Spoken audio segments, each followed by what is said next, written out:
자, 지금부터는요. 오늘 MBN과 매경이 실시한 여론조사 한 곳의 지역구가 더 있는데요. 서울 동작을입니다. 자, 보겠습니다. 화면에 있습니다. 자, 서울 동작을 여론조사. 전화 면접 조사를 통해서 실시한 건데요. 민주당의 류삼영 후보가 42%, 그리고 국민의힘의 나경원 후보가 53%. 이 숫자상으로는 조금 벌어져 있는 모습이 이렇게 나타나 있습니다. 요거는 MBN과 매일경제신문이 의뢰해서 실시한 여론조사 결과고요. 그리고요, 다음 결과도 좀 보겠습니다. 또 다른 여론조사 결과인데요. 여기는 조원 CNI 조사입니다. 여기는 무선 ARS 조사로 이루어졌는데요. 민주당의 류삼영 후보가 48.5, 국민의힘의 나경원 후보가 47.5로 이 숫자의 절대값 자체는 류삼영 후보가 조금 앞서는 거 나오지만 오차 범위 내 앞선 결과가 조금 다른 모양의 숫자가 나왔죠, 지금요. 그러니까 여기가 이런 결과들이 요즘에 좀 반복되고 있어요. 자, 요 동작을 여기도 지금 초관심적 이렇게 꼽히고 있거든요. 자, 그럼요. 저와 뉴스와이드 제작진이 어제 서울 동작을 지역을 좀 다녀왔습니다. 그래서 그 지역구의 분위기도 좀 살펴봤고요. 각각의 후보도 만나서 각오 등등 들어봤는데요. 지금부터 전해드리겠습니다.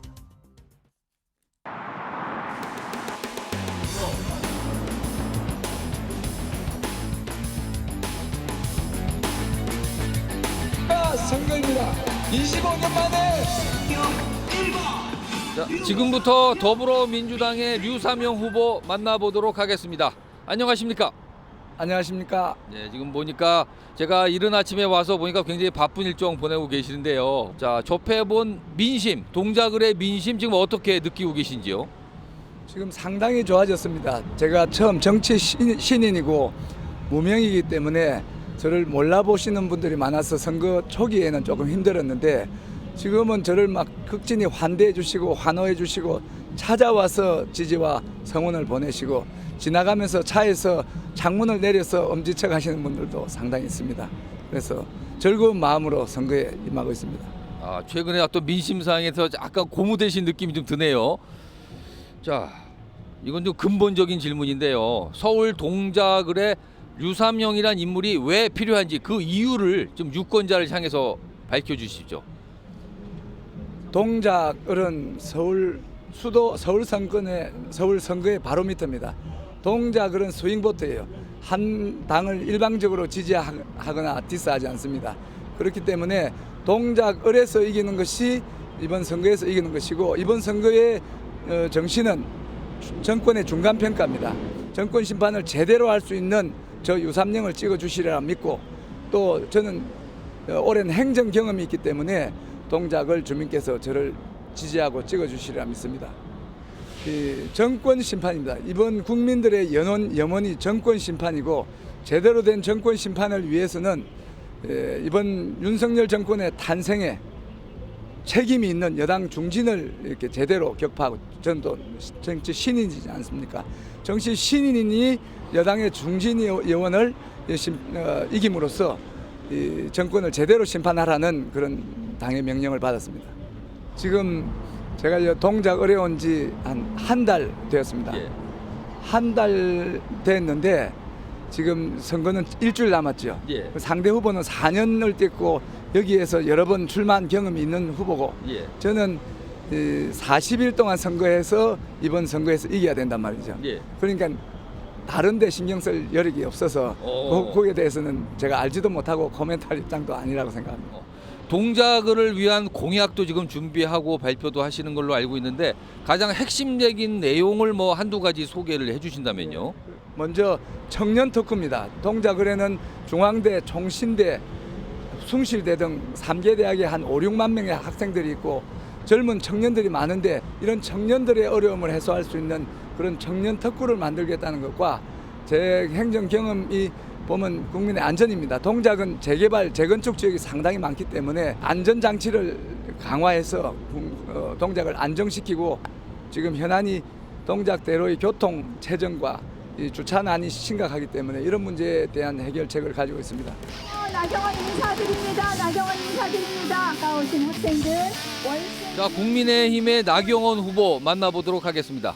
안녕하십니까? 네, 안녕하세요. 자, 비가 내리고 있는데도 좀 열심히 활동을 하시고 있는 것 비가 같아요. 점점 굵어지네요. 빗방울이. 알겠습니다. 네. 인터뷰 좀 본격적으로 진행해 보겠습니다. 유세 활동 많이 하고 계신데 다니시다 보면 민심이 어떤 흐름이라고 느끼신지요? 상당히 이제 최근에 조금 민심이 안 좋아졌던 건 사실입니다. 저희가 조금 국민들과 가깝지 못한, 국민들의 마음을 읽지 못한 부분이 있었는데요. 그러나 다시 사실 민주당이 총선 공천 과정에서 나타난 그 비민주성, 그동안의 불공정, 부도덕, 편법 이런 것을 보여주는 것을 보면서 거대 야당의 오만이 얼마나 무서울지에 대해서 조금씩 생각하시면서 다시 민심이 돌아오는 것 같다 이렇게 생각합니다. 자, 다음 질문인데요. 지금 이 시점에 서울 동작을에 나경원이란 인물이 필요한 이유 뭐라고 설명을 하시겠습니까? 동작은 지역 발전의 욕구가 있는 곳입니다. 결국 동작이 지금 이 시기에 좋은 정치인, 검증되고 일 잘하는 실력 있는 정치인을 만난다면 동작이 발전할 것이고, 그렇지 않는다면 다시 주저앉을 것입니다. 검증된 실력 있는 일꾼이 민원 또 여러 가지 수건 사업 해결하겠습니다. 결국 지금은 호소해야 되겠죠. 국회가 21대 국회보다 더 심한 국회가 됐을 때 우리 민생을 어떻게 해결할 것이냐에 대한 말씀을 드려야 될 것 같은데요. 굉장히 대한민국이 위기입니다. 미래를 준비해야 될 텐데 지금 야당은 대통령 탄핵 운운하고 있습니다.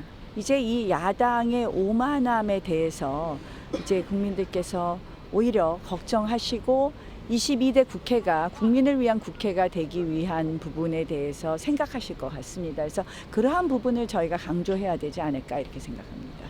사실은 지역을 지키는 것이 중요하다. 그래서 굉장히 고사를 했었습니다. 그러나 제가 맡은 이유는 사실은 지금 한강벨트가 중요하다 하는데 저희 동작을이 가장 어떻게 보면 마지막 이 방어벽이다 이런 생각을 하고 저는 열심히 지키고 있는 거 아닙니까? 저희 지역에서 열심히 하는 것부터가 공동선대위원장의 역할이라고 생각을 합니다. 자, 지금 이번 총선 앞두고 공약도 많이 준비하셨을 텐데 한두 가지 정도를 유권자 여러분께 좀 소개해 주신다면요. 네, 저희는 동작을 8학군 수준으로입니다. 교육특구 동작, 과학자율중학교, 또 IB 프로그램의 도입, 학군 조정 등이 있고요. 그 다음에 교통혁명입니다. 4통 8달 동작인데요. 내부 순환 급행철도 흑석과 이수에서 강남까지 각각 6분 3분, 흑석과 이수에서 광화문까지 11분대로 진입하게 됩니다. 그 밖에 이수 복합터널, 조기완공, 조기착공은 기본이다라는 말씀 드립니다. 동작을 한 단계 업그레이드 할 수 있는 아주 꽉 찬 알찬 공약들이 있습니다. 하나 들어 2번.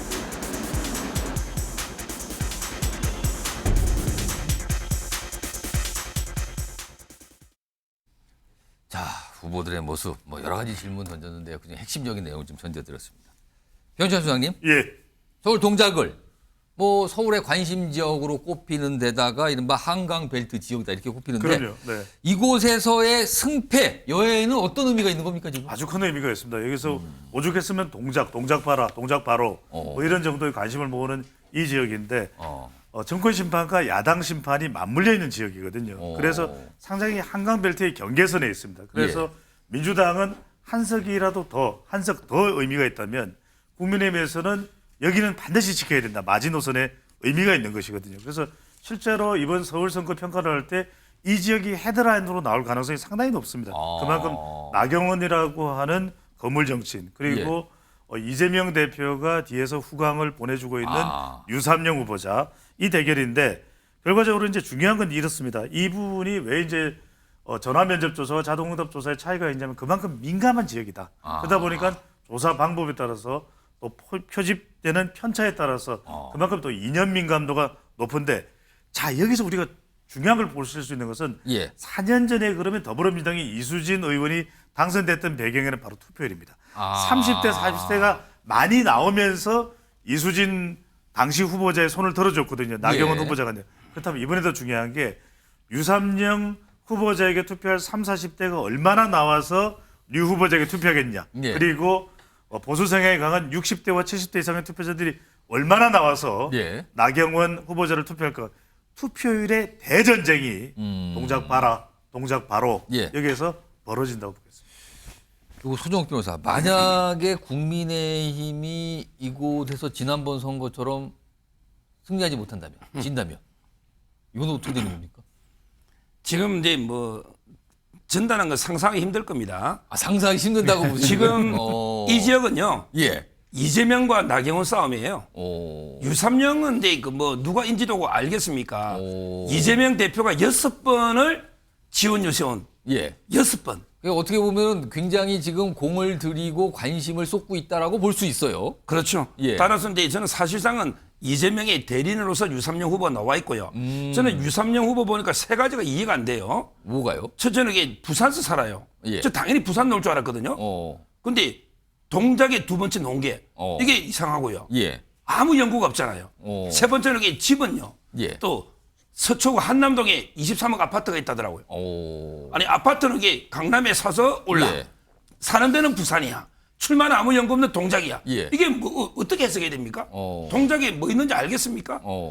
따라서 저는 아마 이제 그 성패는 상당히 나경원 후보가 이게 다른 좀 한계 에알레스 저거 빼고는 제가 본 중에서는요. 예. 거의 다 이제 그 높았고요. 높았고 따라서 이제 이 지역은 뭐 충분히 저는 한강 벨트에서 국민의힘이 사수하지 않을까 이렇게 예상이 되고 마지막으로 여론조사 있잖아요. 예. 이거 선거 끝나면 여론조사 업체를 한번 조사해봐야 됩니다. 이게 왜 그러냐? 제가 제일 헷갈리는 게 원희룡과 이재명. 이재명 대 계양을. 예, 어떨 때는 보면 오차범위에서 와 따라갔다가 어떨 때는 보면 10% 이상 졌다가 그러니까 많이 차이가 난다 이거지 지금 여론조사 따라서. 뒤죽박죽이에요. 그런데 만약에 원희룡 후보가 이기면 예. 여론조사 업체들이 뭐라고 또 변명할지 이걸 이렇게 한번 꼭 조사해봐야 됩니다. 요거 윤경호 수장님께 제가 사실은 나경원 후보의 경우는 지난 총선에서 패배를 했어요. 그때도 신인이었거든요. 근데 이번에 또 신인하고 경쟁을 하는 상황이 됐거든요. 글쎄요. 굉장히 부담을 갖고 있지 않을까요? 엄청난 부담이겠죠. 만약에 나경원 후보는 이번에 유삼영 후보에게 진다면 예. 정치 생명 끝이다. 흔히 말하는 이런 거에 딱 적용되지 않을까 싶어요. 그러니까 유삼영 후보 입장에서는 그런 점에서 저기에 나오는 게 본인은 별로 잃을 게 없다.